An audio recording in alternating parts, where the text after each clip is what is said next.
어느 나라 왕이 나라를 순회하다가 시골에 갔는데 아주 예쁜 처녀를 보고 왕은 그 처녀를 아내로 맞이하고 싶어서 신하에게 말했습니다. 여봐라, 저 처녀를 데려와라, 결혼하고 싶다.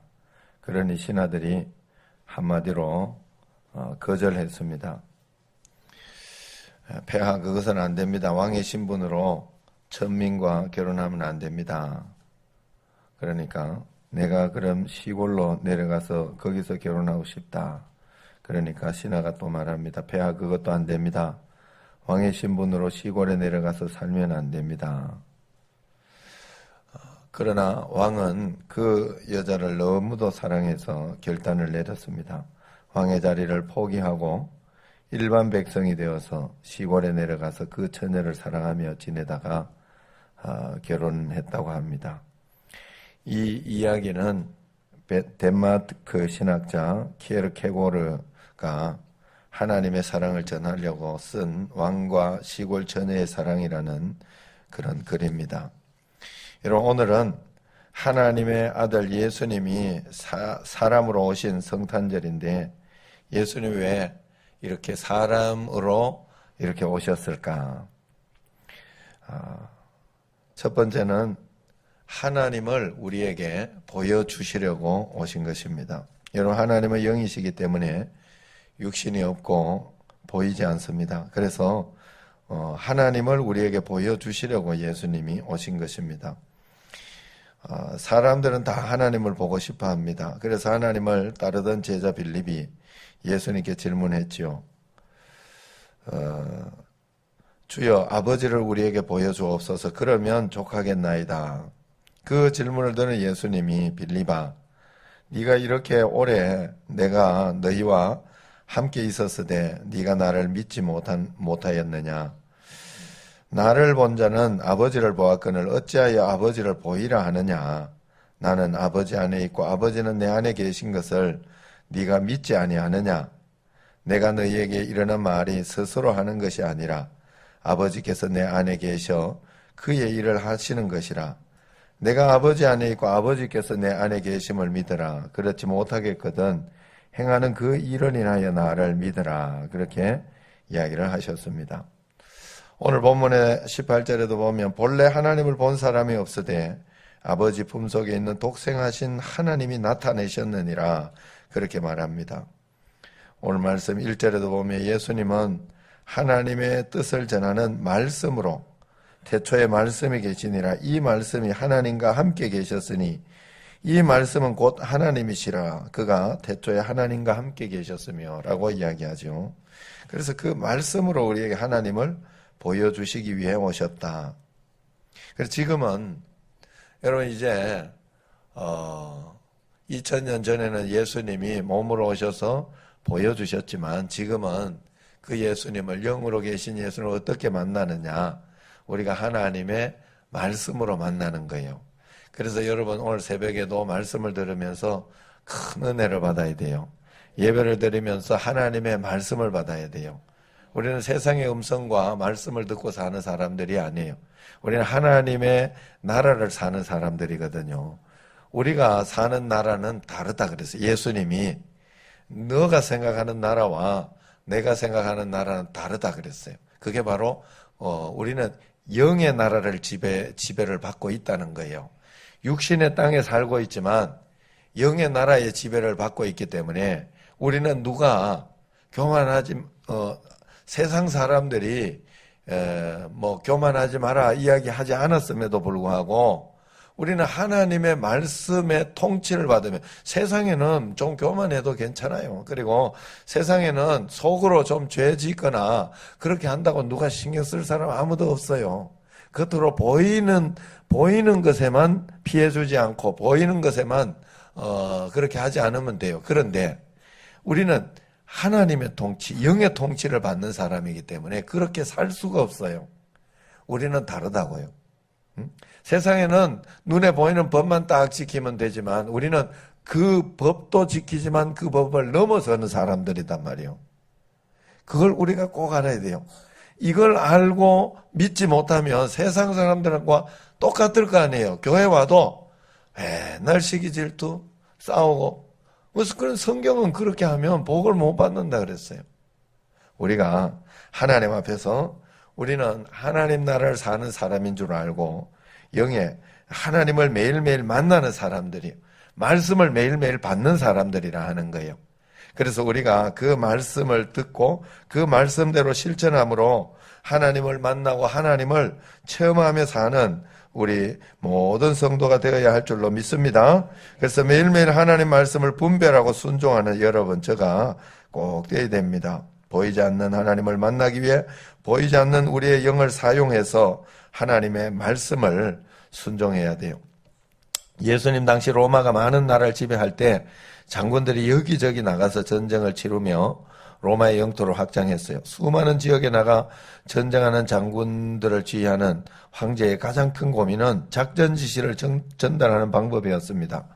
전화가 없던 시대에 사람이 전달하는 방법밖에 없어 노예가 황제의 말씀을 가지고 이제 친서를 가지고 가는데, 가다 보면 적들에게 붙들려서 황제의 전략이 백일하에 드러나게 되니까 황제가 생각해낸 전달 방법이 있었어요.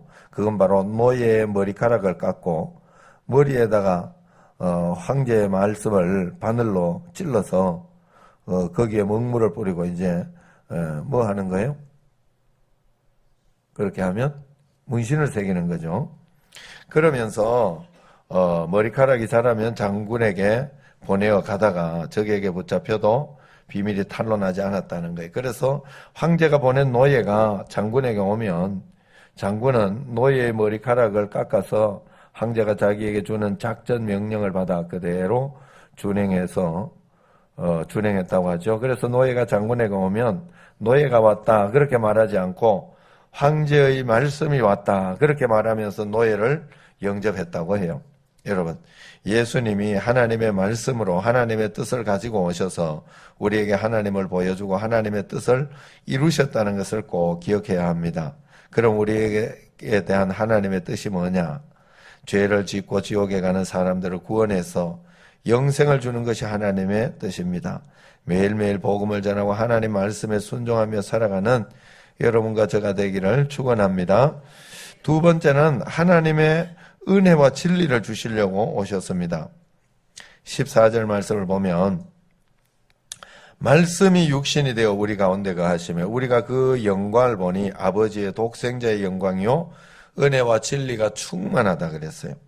하나님의 독생자이신 예수님은 은혜와 진리가 충만하신 분이에요. 그래서 우리에게 그 충만하신 은혜와 진리를 주려고 오신 거예요. 그래서 여러분, 우리가 은혜와 진리가 충만하게 살려고 하면 자꾸 주님 가까이로 가야 되는 거예요. 주님 가까이로. 부모가 인격이 있고 부모가 그렇게 한 자녀들을 이렇게 보면 그 자녀들도 살아가는데 그걸 그대로 닮아서 가는 걸 보게 돼요. 부모가 이렇게 막 화도 많이 내고 성격도 급하고 그러면 자녀들도 그것을 닮게 돼요. 우리가 은혜와 진리이신 하나님을 닮기 위해서 그분께 자꾸 가까이 나가야 됩니다. 은혜라는 말은 히브리어로 헤세드, 헬라어로 카리스인데 그 뜻은 자격이 없는 자에게 주는 하나님의 사랑입니다. 그래서 사도 바울이 은혜는 우리가 지은 죄를 용서받고 구원받는 것이 하나님의 은혜라 그렇게 말했습니다. 우리가 지은 죄 때문에 버림을 받아야 마땅한데 하나님이 우리를 선택해서 자녀 삼아 주신 것이죠. 여러분, 우리가 예수님을 믿고 영접해서 하나님의 자녀가 된 것은 사람의 혈통이나 육정으로 사람의 뜻으로 나지 아니하고 오직 하나님께로 난 자들이라 그렇게 말씀합니다. 우리가 하나님의 자녀가 된 것은 우리가 노력하고 우리가 힘써서 된 것이 아니라 하나님의 오직 은혜라 하는 그런 뜻입니다. 그래서 일본의 신학자 우찌무라 간조는 구원이야말로 전적인 하나님의 은혜로 된 것이라 그렇게 말했어요. 그러면서 이렇게 말했어요. 나는 내가 노력해서 구원을 얻은 것이 아니다. 나는 나의 뜻과는 달리 구원된 것이다. 나는 현세를 사랑했는데 하나님은 현세에 있어서의 나의 모든 것을 파괴하여 나로 하여금 내세를 바라지 않을 수 없게 하셨다. 나는 사람들에게 사랑받는 자 되기를 원했는데 하나님은 많은 대적을 내게 보내어 나로 하여금 사람에게 실망하게 함으로 하나님께 의지하지 않을 수 없게 하셨다. 만일 나의 생애가 나의 소망대로 되었다면 나는 하나님도 없고 내세도 없는 불쌍한 사람이 되었을 것이다. 나는 하나님의 은혜로 어쩔 수 없이 구원을 받았기 때문에 하나도 자랑할 것이 없고 오직 감사만 할 뿐이다. 그렇게 고백했습니다. 여러분, 은혜가 충만하신 예수님이 또한 우리에게 진리도 충만하게 오셔서 우리에게 진리를 가르쳐 주셨다 하는 것을 알아야 됩니다. 예수님이 말씀하셨죠. 내가 곧 길이요 진리요 생명이니 나로 말미암지 않고는 아버지께로 올 자가 없느니라. 여러분, 이 세상에 어디에서 진리를 배울 수 있겠습니까? 진리가 충만하신 예수님을 통해서만 배울 수 있어요. 우리의 모든 삶은 예수님이 나를 인도해야 진리가 되는 거예요. 여러분, 예수님이 나를 인도하는 삶을 내가 살아내야지 진짜가 되는 거라는 거예요. 그렇지 않으면 다 허망하여 무너져 내릴 수밖에 없는 그런 삶이 되어져 버린다 하는 거예요. 그러므로 우리가 매일매일 하나님의 진리의 말씀에 반응하여 살아가야 되는 거예요. 그래서 하나님 인도하시는 대로만 내가 가자. 그런 마음으로 한 걸음 한 걸음 여러분들이 따라가야 돼요. 여러분 힘으로 살려고 하면 안 됩니다. 하나님 따라서 살려고 할 때 여러분은 진리로 사는 거예요. 진짜 여러분 인생이 진리가 되는 거예요. 할렐루야. 그래서 여러분들이 여러분 인생 가운데 이렇게 막 틀어지고 또 좀 잘못되기도 하고 여러 가지 그런 일들이 있어도 여러분들이 하나님의 말씀으로 기도하면서 그 길을 붙들어가고 하나님과 함께 동행하면서 갈 때 인생이 진리가 되는 거예요. 매일매일 진리가 되어지는 그 삶을 살아내시기를 축원합니다. 마지막으로 예수님은 하나님의 사랑을 우리에게 보여주시려고 오셨어요. 요한복음 3장 16절에 여러분 다 아시다시피 하나님이 세상을 이처럼 사랑하사 독생자를 주셨으니 이는 그를 믿는 자마다 멸망하지 않고 영생을 얻게 하려 하심이라 말씀하셨습니다. 여러분, 하나님의 독생자이신 예수님이 세상에 오신 것은 우리에게 하나님의 사랑을 보여주기 위해서 오셨어요. 그래서 요한일서 4장 10절에 보면 사랑은 여기 있으니 우리가 하나님을 사랑한 것이 아니요 오직 하나님이 우리를 사랑하사 우리 죄를 속하기 위하여 화목제물로 그 아들을 보내셨음이라 라고 말씀하셨습니다. 아브라함이 하나님을 사랑해서 자기의 외아들을 바쳤듯이 하나님도 우리를 사랑해서 자기 외아들을 보내주셨어요. 그리고 하나님이 죄를 짓고 지옥에 빠져가는 우리를 사랑해서 우리에게 영생을 주시기 위해 예수님을 보내주셨습니다.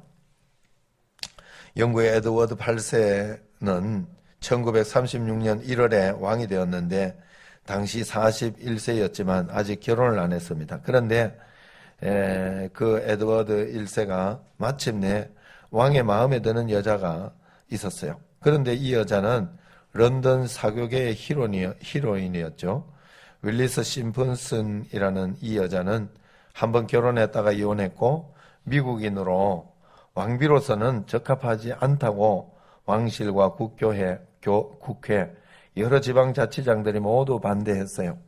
당시 영국 수상 볼드윈은 폐하, 왕이라는 입장을 고려해서 심프슨 부인과 결혼은 단념하시지요 라고 설득을 했습니다.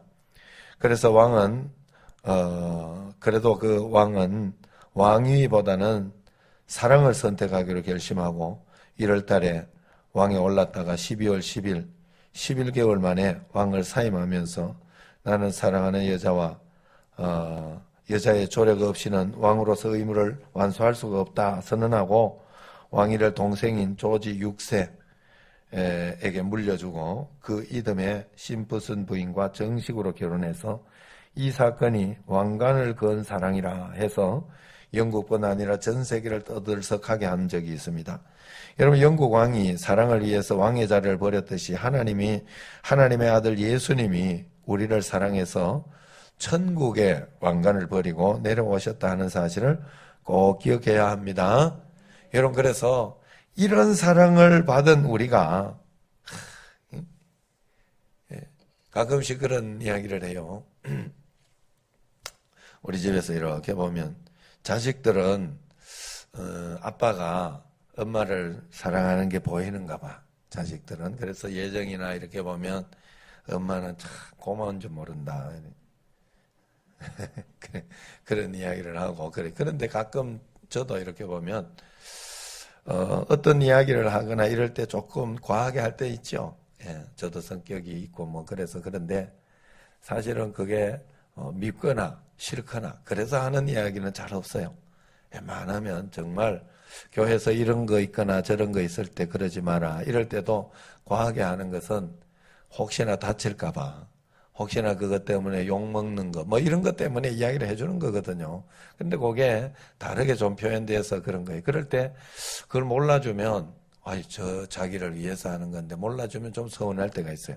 자, 그런데 하나님 앞에서 우리가 마찬가지라는 생각을 제가 그걸 보면서 했어요. 뭔가 하면, 여러분, 하나님이 우리를 이처럼 사랑해서 독생자를 보내주셨다 하면 정말 다 주신 거예요.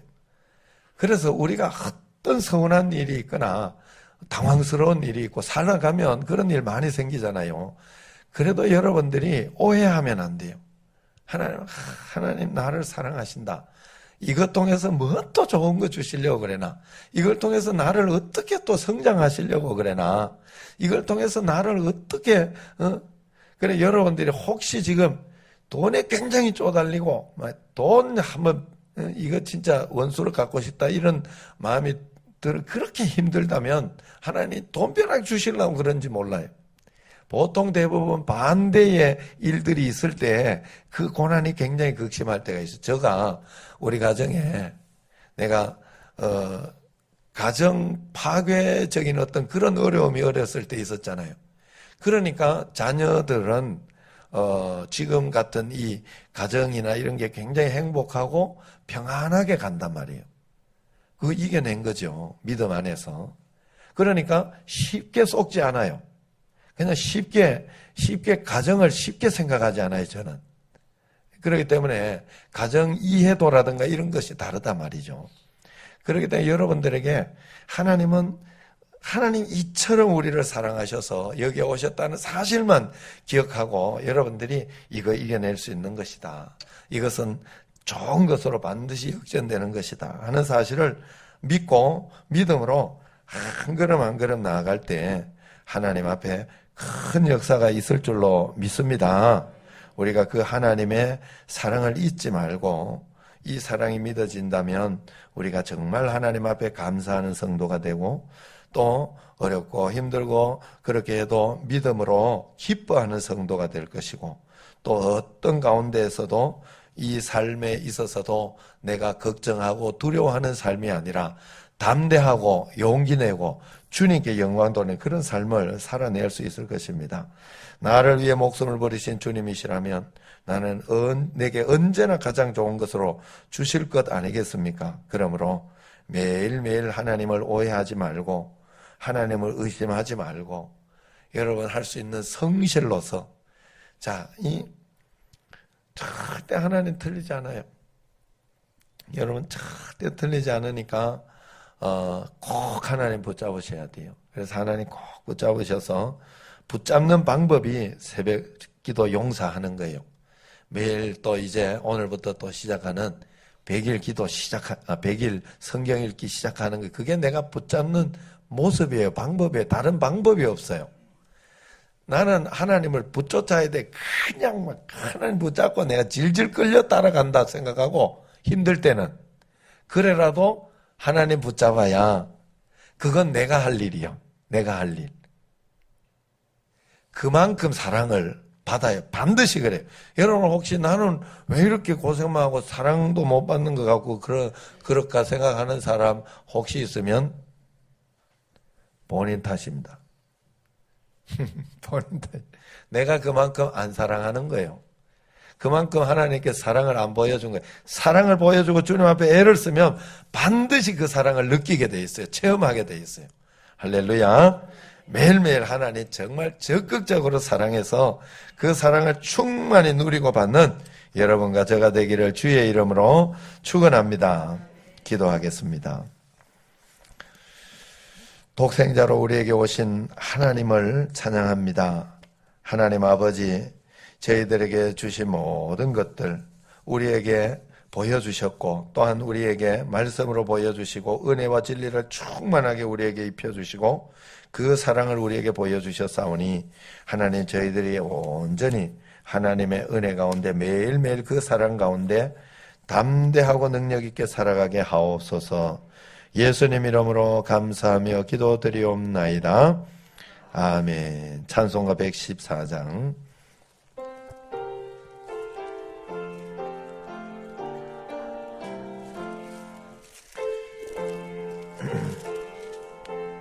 다시요.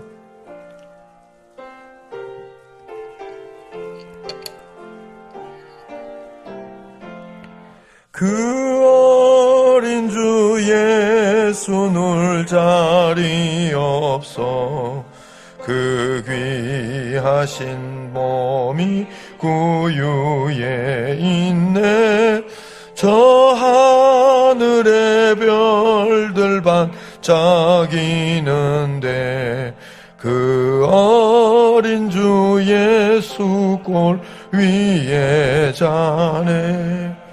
저 육축 소리에 아기 잠깨나 그 순하신 예수 우시지 않네. 귀하신 예수를 나 사랑하니 새날이 밝도록 함께 하소서. 주 예수 내 곁에 가까이 계셔 그 한없는 사랑을 베푸시고 온 세상 악인들 다 들어주사 주 품 안에 안기실게 하소서. 아멘.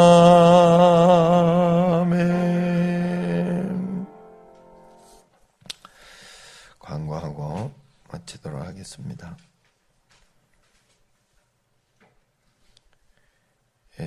오늘 11시 예배 1부 2부는